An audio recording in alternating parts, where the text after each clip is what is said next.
आपने 11th class join कर लिया है जिसमें आपने बायोलॉजी का सेलेक्ट किया है।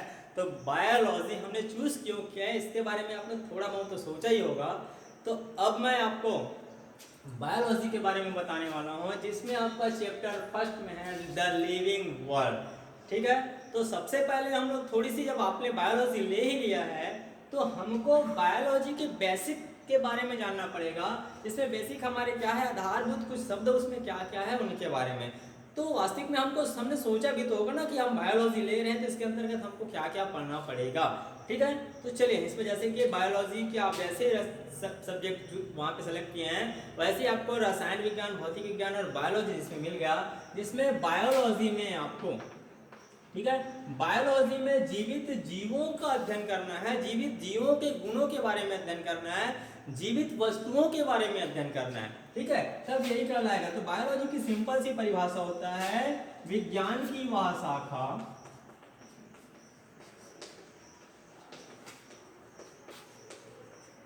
जिसमें जीवित वस्तुओं का अध्ययन करना है।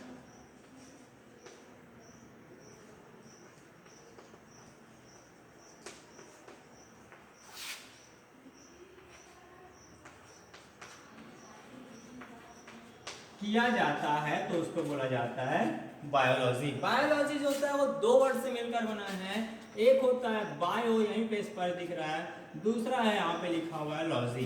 बायो का मतलब होता है जीवित जीव और लॉजी का मतलब होता है अध्ययन करना। स्पष्ट है यहाँ पे, जीवित जीव और लॉजी का मतलब होता है अध्ययन करना।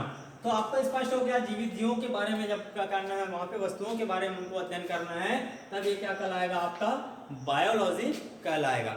ठीक है, चलिए आगे आपको मैं बताता हूं। ये जो बायोलॉजी है, इस बायोलॉजी का जो जनक होता है, ठीक है, इसके जो जनक हैं वो है आपका अरस्तु।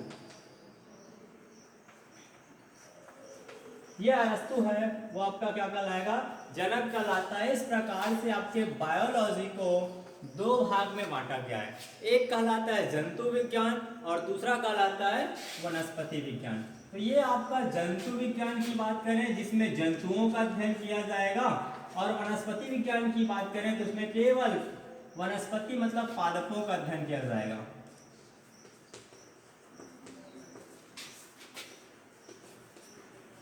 तो इस प्रकार से हम लोग देखते हैं। तो ये जो जंतु विज्ञान में जंतुओं का अध्ययन, वनस्पति विज्ञान में वनस्पति का अध्ययन किया जाएगा।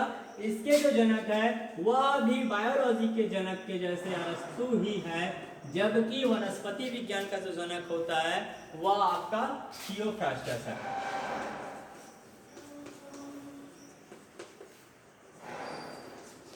चलिए आगे बात करते हैं हम लोग। जब सजीव के बारे में ही हमको जानना है तो वास्तविक में इस पूरे बायोलॉजी में हमको पढ़ना क्या है, मैं उसके बारे में बता देता हूँ। तो बेटा हम जीवित जीव के बारे में अध्ययन करने वाले हैं। तो जीवित जीव का अध्ययन करना का मतलब उसमें होने वाली जो क्रियाएं होती हैं उनकी जो आकार होती है, उनमें होने वाले क्रियाएं का मतलब क्या, जैसे कि पहला प्रजनन की बात करें, दूसरा प्रचलन की बात करें, तीसरा श्वसन की बात करें, उत्सर्जन की बात करें, या सारे चीजें जो जीवों में होने वाली उन सब के बारे में हम लोग को इसमें पढ़ना है।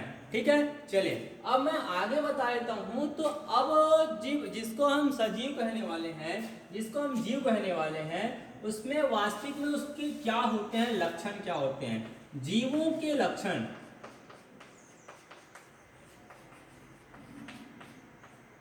ठीक है, चलिए तो जीवों का लक्षण, जिनमें जैविक क्रियाएं होती है उन्हीं को हम जीव बोलते हैं। जिनमें जैविक क्रियाएं होती है उनको क्या बोलते हैं हम लोग, जीव बोलते हैं। तो जैविक क्रियाएं जैसे आप लोग को बता दिया गया, प्रचलन, प्रजनन, उत्सर्जन, श्वसन, ठीक है। तो ये सारी जो प्रक्रियाएं होती है, वृद्धि होती है, ये प्रक्रियाएं कहलाती है आपका जीवों के लक्षण के अंदर भी वही वर्ड आपको पता रहेगा। ठीक है, चलिए अब हम लोग बात करते हैं। यहाँ पे हमने बायोलॉजी सब्जेक्ट जो लिया है उनके हर एक वनस्पति और हर एक जंतुओं का अध्ययन इस बायोलॉजी के अंतर्गत हमको करना है, जिसमें से तीन चीजें आपको याद रखना होगा, जिसमें से आते हैं सजीव, निर्जीव और दूसरा आता है मृत। सजीव तो आपको मैंने बता दिया, निर्जीव जिसके जस्ट अपोजिट हो जाएंगे, और तीसरा वर्ड जो आता है मृत, ये जो मृत के अंतर्गत आता है वो सजीव होते रहने के बाद जिनमें वृद्धि वगैरह नहीं पाई जाती, जिसमें क्रियाएं समाप्त हो जाती है, वो पहले क्या थी, सजीव थी, लेकिन वो सारी क्रियाएं अब क्या हो गई है, नहीं है, तो उनको क्या बोला जाता है, मृत बोला जाता है। पहले से वो निर्जीव नहीं था। ठीक है, तो आप लोगों के लिए आगे का जो वर्ग है जो पढ़ना है वो इन दोनों में आपको अंतर देना है। ये आप लोग मुझे लिख करके अपने कॉपी में लिख करके मुझको अपने पर्सनल नंबर पे सेंड करना है, जिसमें सजीव और निर्जीव के अंतर आपको सेंड करना है, जो आप पहले से ही जानते हो, साथ साथ इसका होमवर्क भी आपको करना है।